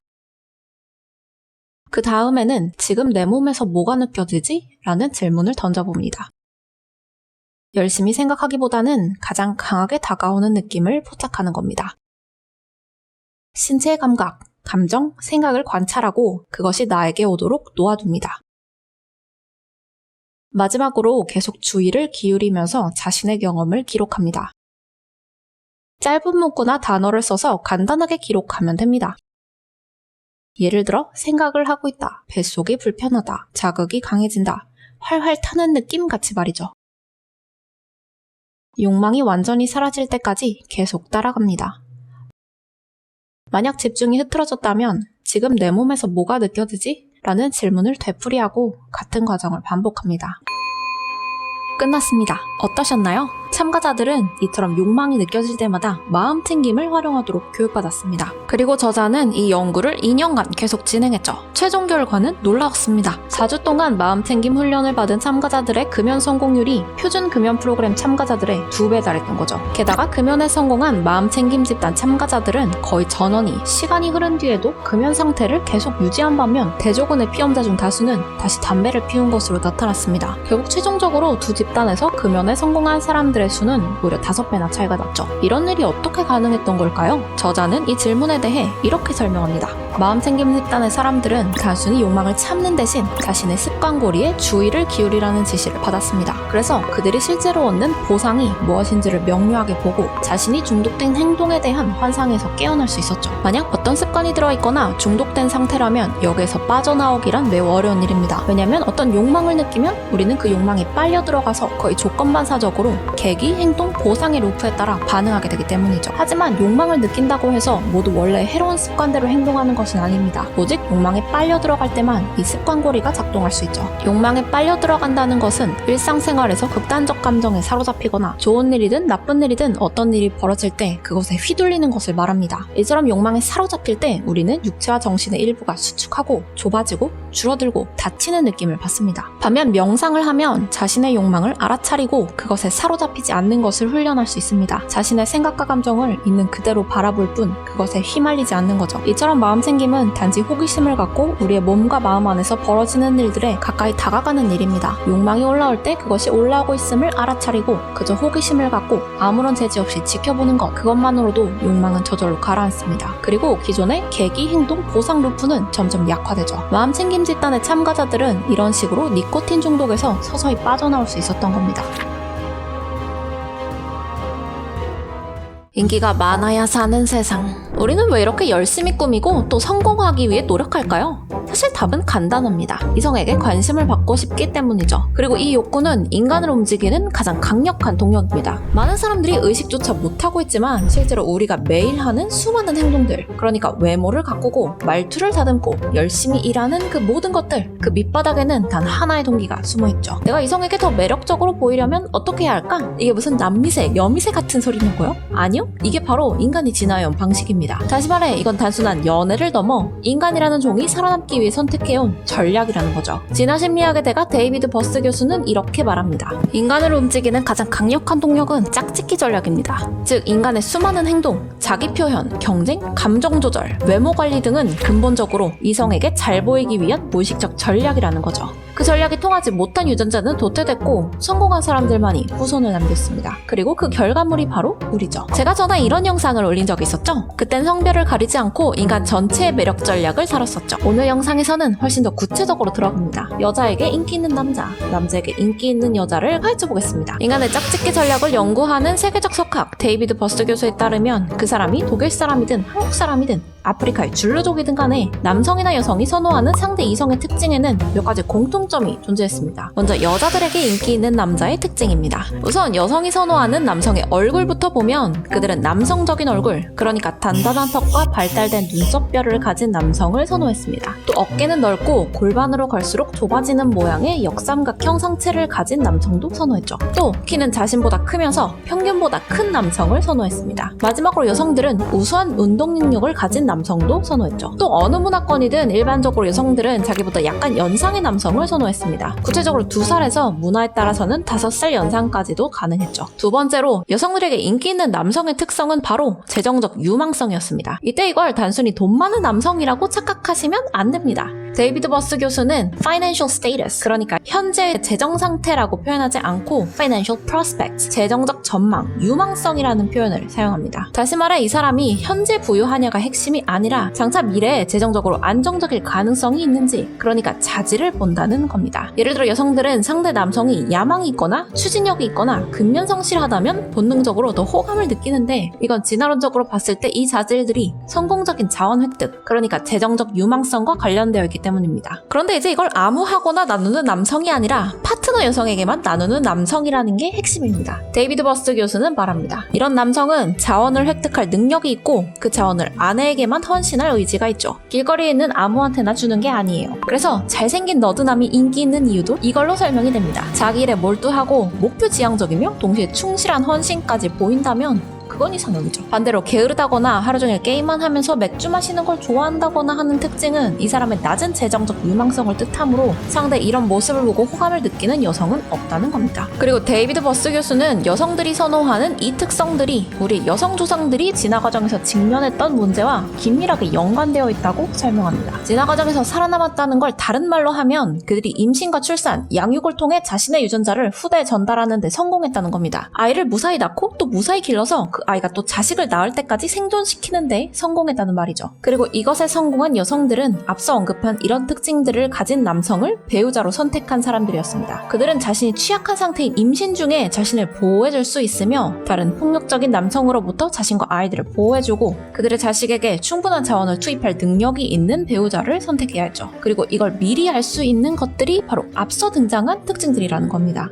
지금부터는 남자들에게 인기 있는 여성의 특징에 대해 살펴볼까요? 가장 먼저 등장하는 건 바로 몸매입니다. 남성들은 몸매 좋은 여자, 그러니까 날씬한 허리와 그와 대비되는 큰 골반을 가지고 있는 여성에게 매력을 느꼈습니다. 구체적으로 허리 엉덩이 비율 WHR이 0.7 정도 되는 여성이었죠. 또 남자들이 선호하는 여성이 가진 두 번째 특징은 바로 얼굴에 나타나는 여성성이었습니다. 구체적으로 사람들은 작은 턱과 작은 코, 높은 눈썹, 큰 눈을 가지고 있을수록 여성스러운 얼굴을 가지고 있다고 느꼈습니다. 또 남성들은 깨끗한 피부와 좋은 머릿결을 가지고 있는 여성도 선호했죠. 다 외모 얘기네. 네, 이처럼 여성들과 가장 대비되는 점은 남성들이 선호하는 여성의 특징은 모두 외모에 상당히 치우쳐져 있다는 겁니다. 그런데 이건 진화론적으로 봤을 때 당연한 겁니다. 진화 과정에서 살아남았다는 건 이성의 마음을 얻어 상대와 자식을 낳는 데 성공했다는 겁니다. 그런데 남성은 출산을 할 수가 없죠? 그러니 자신의 유전자를 다음 세대로 전하기 위해서는 필연적으로 파트너의 생식 능력이 필요해집니다. 그리고 여성의 생식 능력에서 가장 중요한 건 바로 수치적 특징, 나이와 건강이죠. 그리고 데이비드 버스 교수는 앞서 나온 남성들이 선호하는 여성의 특징들이 모두 우수한 생식 능력을 나타내는 지표들이라고 설명합니다. 먼저 통계적으로 봤을 때 날씬한 허리와 큰 골반은 우수한 생식 능력을 나타냅니다.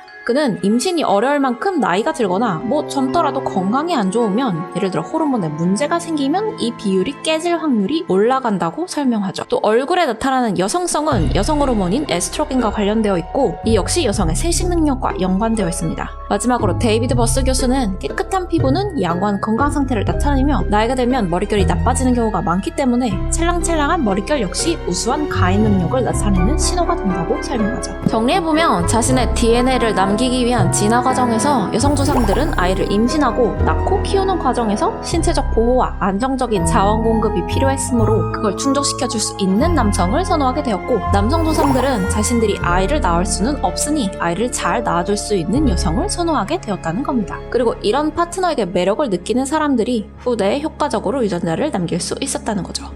그런데 말이죠. 여기서 아주 강력한 반전이 하나 등장합니다. 진화론이 말하는 매력 공식, 과연 현실에서도 통할까요? 왜냐면 현실을 보면 그 공식을 통째로 뒤엎는 장면이 생각보다 자주 등장합니다. 실제로 엠넷의 리얼리티 연애 프로그램 커플 팰리스 2 1회에서는 자산 80억 원, 자산 50억 원의 치과 의사인 남성, 부동산 10채를 소유한 남성 3명이 등장합니다. 이들은 얼굴 공개 전까지 젠틀 앤 리치 키워드로 많은 여성의 표를 받았지만 얼굴이 공개되자 호감도가 급락하며 최종 선택을 받지 못했습니다. 이는 경제력이 뛰어나더라도 외모가 배우자 선택의 핵심 기준이 되는 현실을 보여주죠. 이뿐만이 아닙니다. 나는 솔로 PD가 인터뷰에서 남녀가 이성을 보거나 판단하는 기준에 어떤 공통점이 있었나요? 라는 질문에 외모가 절대적입니다. 라고 답한 내용이 화제가 되기도 했죠.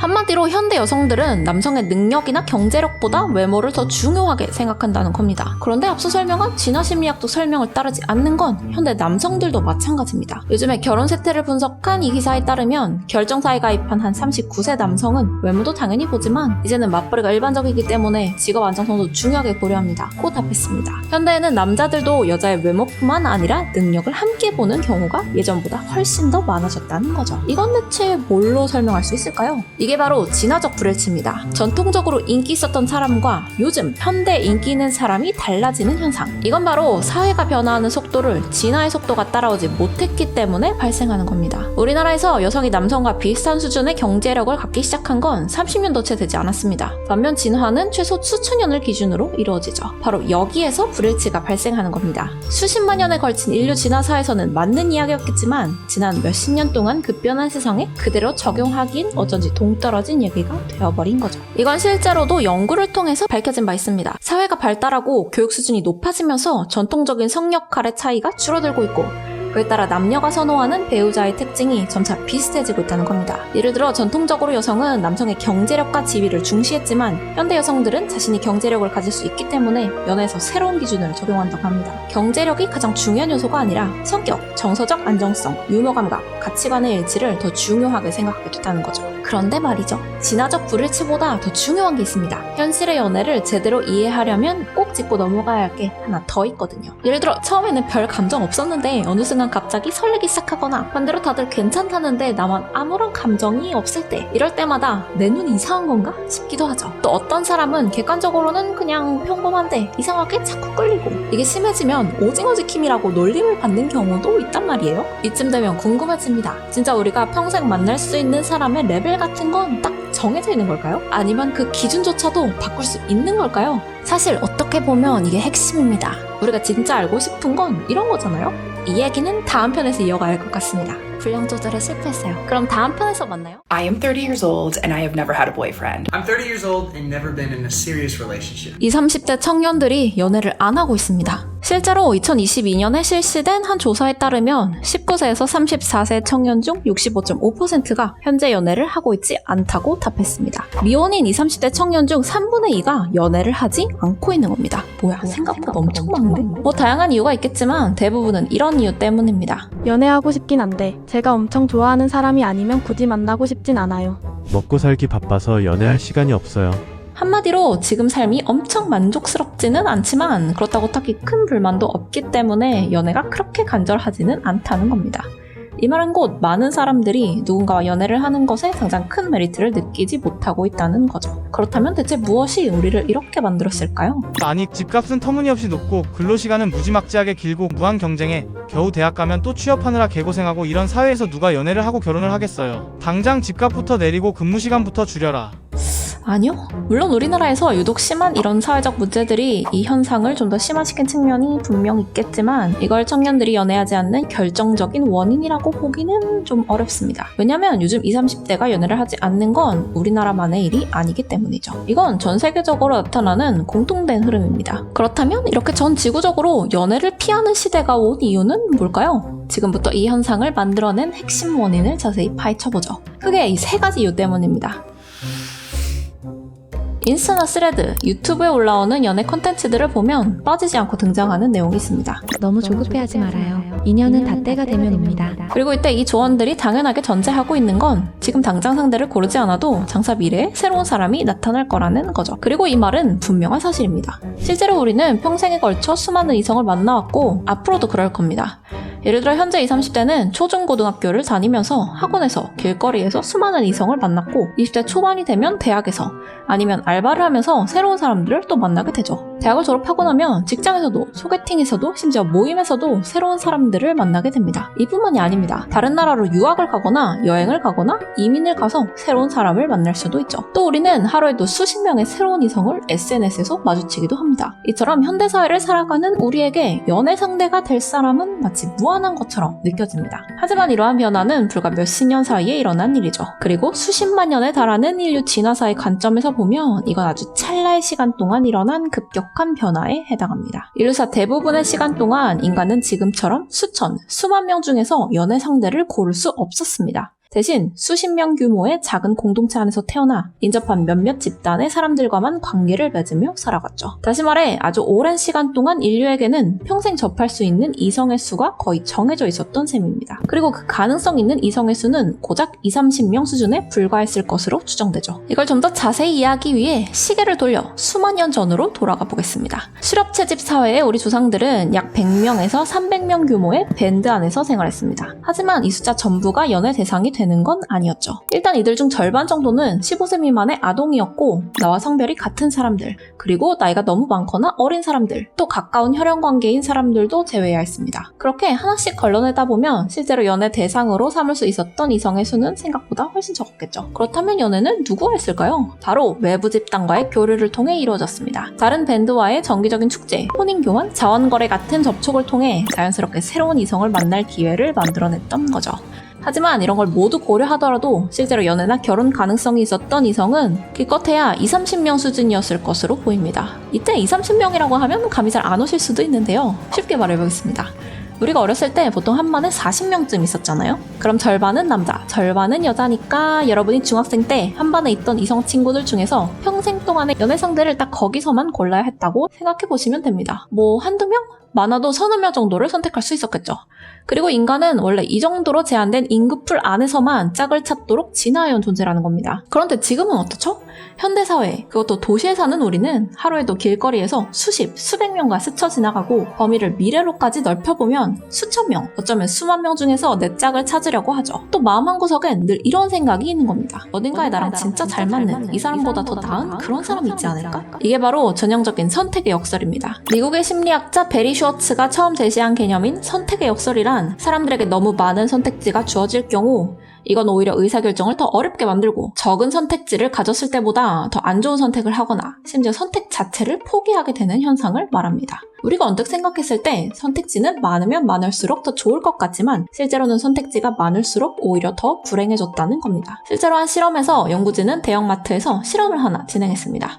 진열대를 설치하고 사람들에게 잼을 고르게 한 거죠. 첫 번째 진열대에는 24종류의 잼을 진열했고 두 번째 진열대에는 딱 6종류만 진열했습니다. 결과는 어땠을까요? 우선 선택지가 많은 진열대 앞에는 시식을 원하는 사람들이 훨씬 많이 모여들었습니다. 그런데 막상 실제 구매를 따져보니 24종류의 많은 잼이 놓인 첫 번째 진열대에서는 시식한 소비자 중에 단 3%만이 잼을 구매했습니다. 반면 6종류의 한정된 잼이 있었던 두 번째 진열대에서는 시식한 소비자의 약 30%가 실제로 잼을 구매했죠. 이처럼 선택 가능한 옵션이 한눈에 들어올 때 우리는 결정을 내리기가 훨씬 수월해집니다. 이유는 간단합니다. 우리는 본능적으로 최적의 결정, 즉 손해를 보거나 후회하지 않을 결정을 내리고 싶어 하기 때문이죠. 하지만 선택지가 많아질수록 고려할 사항은 점점 늘어나고 그에 따라 최고의 결정을 내리기란 더더욱 어려워집니다. 그리고 이건 연애에서도 마찬가지죠. 우리가 너무 많은 이성 중에서 나에게 딱 맞는 사람을 고르려다 보니 아예 아무도 고르지 못하거나 심지어 누굴 만나도 만족하지 못하게 되는 거죠. 그래서 지나친 고민 끝에 차라리 아무것도 선택하지 않고 현상 유지를 택하는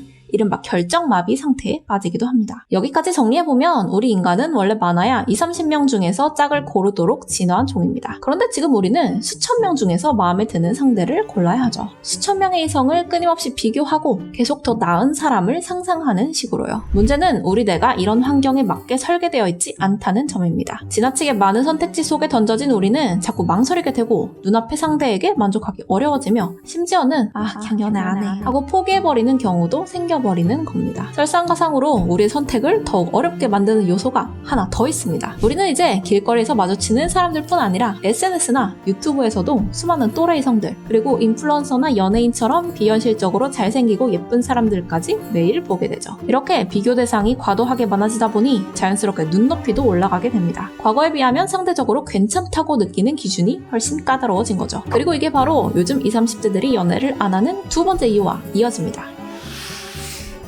연애를 하지 않는다는 사람들 중에는 눈을 낮추면 만날 수는 있겠지만 굳이 그렇게까지 해서 연애를 하고 싶진 않다는 이유를 대는 사람들이 꽤 많습니다. 그리고 이런 말이 나오는 이유는 우리가 과거와 달리 크게 애쓰지 않아도 우리의 욕구를 쉽게 충족시킬 수 있게 되었기 때문입니다. 도파민은 흔히 쾌락을 주는 신경전달 물질로 알려져 있지만 실제로는 쾌락을 기대하고 그것을 얻기 위해 움직이게 만드는 동기부여 시스템의 핵심입니다. 인간을 포함한 대부분의 동물들은 어떠한 보상이 예측될 때 행동을 하게 됩니다. 이게 바로 동기부여죠. 예를 들어 연애 초기에 상대를 생각하며 두근거리거나 짜릿한 기분이 드는 것도 도파민을 비롯한 다양한 신경전달 물질이 뇌에서 작용한 결과입니다. 그리고 이 감정을 다시 경험하고 싶어서 우리는 뭔가 행동을 하게 되죠. 하루 종일 그 사람을 생각한다거나 연락을 시도하거나 아니면 더 자주 만나려고 하는 식으로요. 그런데 우리는 이제 이렇게 직접 행동을 하지 않아도 쉽게 도파민을 얻을 수 있게 되었습니다. 바로 이 테크놀로지야 덕분에요. 사실 이건 연애에만 국한된 얘기가 아닙니다. 우리가 살고 있는 시대는 바야흐로 대리만족의 시대가 되었으니까요. 우리는 유튜브로 먹방이나 게임 영상을 보고 언박싱 영상을 소비하며 넷플릭스로 드라마나 영화를 보면서 다른 사람이 한 체험과 그들이 느낀 감정을 간접적으로 경험합니다. 그리고 이렇게 누군가의 경험을 지켜보는 것만으로도 우리는 마치 직접 해본 것처럼 느끼고 그 안에서 대리만족을 얻기도 하죠. 실제로 연구에 따르면 우리가 특정 장면에 강하게 몰입하거나 감정이입할 때 그게 우리가 직접 한 행동이 아니더라도 뇌의 보상 회로가 활성화되며 도파민이 분비될 수 있다고 합니다. 다시 말해 보는 것만으로도 욕구가 일정 부분 충족되는 이유가 바로 여기에 있는 거죠. 그리고 욕구가 충족되었으니 굳이 힘들게 행동할 필요가 없습니다. 내 방 침대에 편하게 누워서 손가락만 몇 번 움직이면 짧은 시간 안에 빠르고 손쉽게 쾌락을 얻을 수 있는데 누가 일부러 현실에서 애써 노력하고 싶겠어요? 과거에는 이 정도의 쾌락을 얻으려면 이성을 유혹하든 음식을 찾아 나서든 뭔가 행동을 해야 했습니다. 하지만 현재는 방 안에 편히 누워 스마트폰 화면만 들여다봐도 포르노나 먹방을 포함해 우리에게 다양한 쾌감을 주는 컨텐츠들이 넘쳐나죠. 일단 여기까지 정리해보면 사회와 기술의 발달로 우리는 접할 수 있는 이성의 선택지가 너무 많아졌고 또 과거처럼 직접 행동하지 않더라도 쉽게 쾌락을 얻을 수 있게 되었습니다. 하지만 이런 현상은 인간이 수십만 년에 걸쳐 적응해온 생물학적 환경과는 전혀 다른 상황입니다. 그리고 이처럼 진화의 속도가 현대사회의 발전 발전 속도를 따라오지 못하는 현상을 진화적 불일치라고 합니다. 그런데 이것 말고도 요즘 20, 30대 청년들이 예전만큼, 그러니까 우리 부모님 세대만큼 적극적으로 연애를 하려고 하지 않는 이유가 하나 더 있습니다. 바로 지금부터 이야기할 이 세 번째 이유 때문이죠. 부모님 세대와 지금의 20, 30대 사이에는 아주 큰 차이가 하나 있습니다. 바로 결혼을 바라보는 인식 자체가 완전히 달라졌다는 거죠. 과거에는 결혼은 당연히 해야 하는 것이라는 전제가 있었습니다. 결혼 정년기가 되었는데도 아직 짝이 없으면 주변 사람들로부터 중매나 소개가 자연스럽게 따라왔고, 결혼을 미루는 건 사회적으로도 매우 따가운 은총을 받는 일이었습니다. 실제로 그 세대는 결혼해야 한다는 확고한 가치관을 가지고 있었고, 그런 사회 분위기 속에서 대부분이 결혼을 했던 거죠. 그런데 지금은 다릅니다. 결혼은 이제 필수가 아니라 선택의 영역이 되었고, 연애 역시 인생에서 꼭 필요한 과정이 아니라 여러 가지 삶의 선택지 중 하나로 여겨지고 있죠. 그리고 이런 인식 변화는 연애는 꼭 해야 하는 게 아니다, 또는 굳이 안 해도 충분히 만족스럽게 살 수 있다는 생각으로 이어졌습니다. 그 결과 연애에 대한 동기 자체가 줄어든 사람들이 점점 늘어나게 된 거죠. 정리해보면 20, 30대 청년들이 연애를 안 하게 된 건 단순히 바빠서도, 성격이나 외모가 문제여서도 아닙니다. 본래 인간은 20, 30명 안에서 짝을 고르도록 진화했는데 지금은 수천 명, 많으면 수만 명 중에 고르려다 보니 오히려 선택이 더 어려워졌고, 어쩌다 선택을 한다 하더라도 만족도 역시 낮아졌습니다. 또 유튜브나 SNS 같은 걸로 쉽게 대리만족을 할 수 있는 시대가 되면서 굳이 힘들게 직접 행동하지 않아도 욕구가 충족되고요. 게다가 예전처럼 결혼은 당연히 해야 하는 것이라는 사회적 압력도 사라지면서 연애 자체가 필수가 아닌 선택으로 바뀌게 된 겁니다. 이 모든 게 합쳐져서 많은 사람들이 연애가 꼭 필요한 건 아니라고 느끼게 된 거고요. 결국 문제는 우리가 변한 게 아니라 세상이 너무 달라졌다는 겁니다. 우리는 여전히 사랑을 원하지만 사랑이 필요했던 시절과는 전혀 다른 시대에 살고 있습니다. 그래도 노력해볼 가치는 충분히 있다고 생각합니다. 지금 이 시대에도 우리는 여전히 누군가와 연결되기를 바라고 있으니까요.